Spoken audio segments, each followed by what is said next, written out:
Thank you very much. It's a pleasure to be with President Erdogan of Turkey, and we've been friends for a long time, actually, even for 4 years when I was in exile, unfairly, as it turns out. Rigged election, he knows about rigged elections better than anybody. But when I was in exile, we were still friends. That's always a good way to find out, test a friendship. But he's a highly respected man. He's respected very much in his country and all throughout Europe and throughout the world where they know him. He's built a tremendous military, powerful military, uses a lot of our equipment. And it's an honor to have him at the White House. We're going to have a lunch together. We're going to have a discussion, big discussion. We do a lot of trade with Turkey, and we're going to continue. We're going to do some additional trade. They want to buy F-16s, F-35s, and some other things, and we're going to talk to them about that.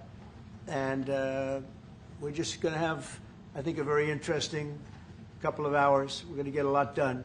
But I have great respect for this man, and we've had a very good relationship for a long time. If you remember, he led Pastor Brunson.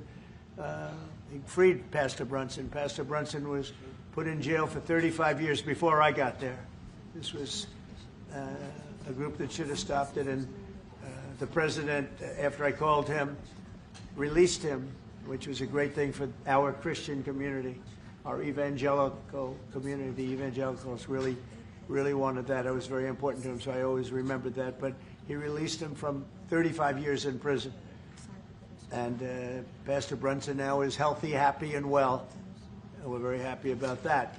But it's a great honor to have the president of Turkey with us. And how are you?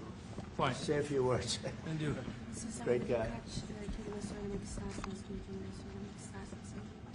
Öncelikle bu ziyaretimizi Birleşmiş Milletler Genel Kurulu'yla iç içe olan bir dönemde gerçekleştirdiğimizden dolayı arkadaşlarımla beraber çok mutluyuz. Gerek Sayın Trump'ın birinci döneminde gerekse ikinci dönemde Türkiye-Amerika ilişkilerinde farklı bir süreci yaşıyoruz. Kendilerinin de az önce ifade ettiği gibi gerek F-35 konusu, gerek F-16 konusu, gerekse Halk Bankası'yla ilgili aramızdaki ilişkiler konusunu bugün etraflıca görüşme fırsatı bulacağımıza inanıyorum.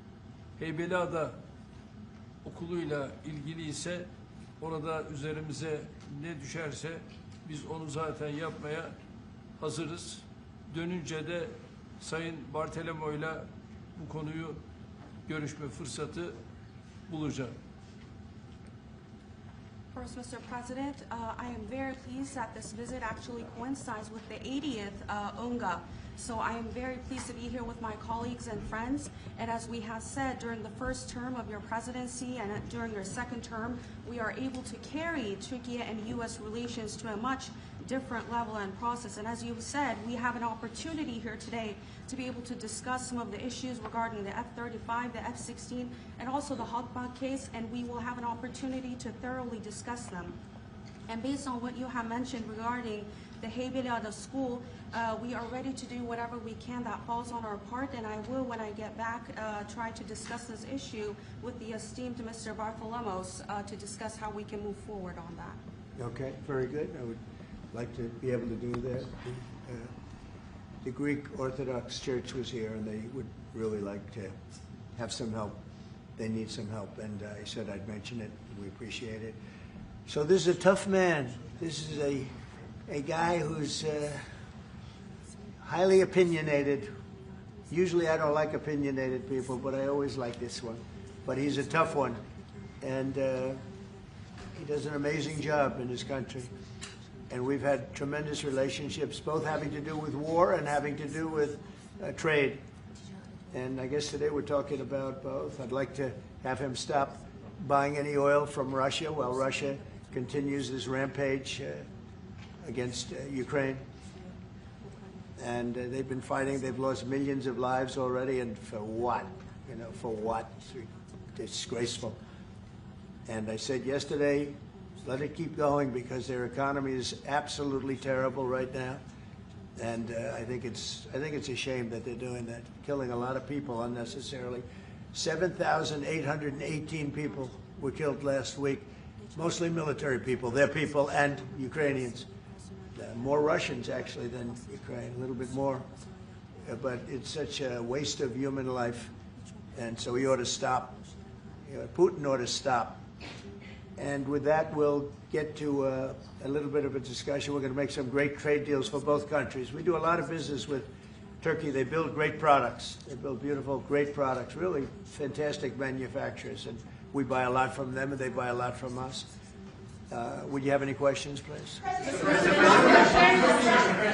You repeatedly called out Obama and Biden administrations for their stupid decisions. One example you gave was the refusal to sell the Patriot missile defense systems to Turkey, which resulted in the expulsion of the country from the F-35 program. Now, you are known to be a great deal maker in Turkey.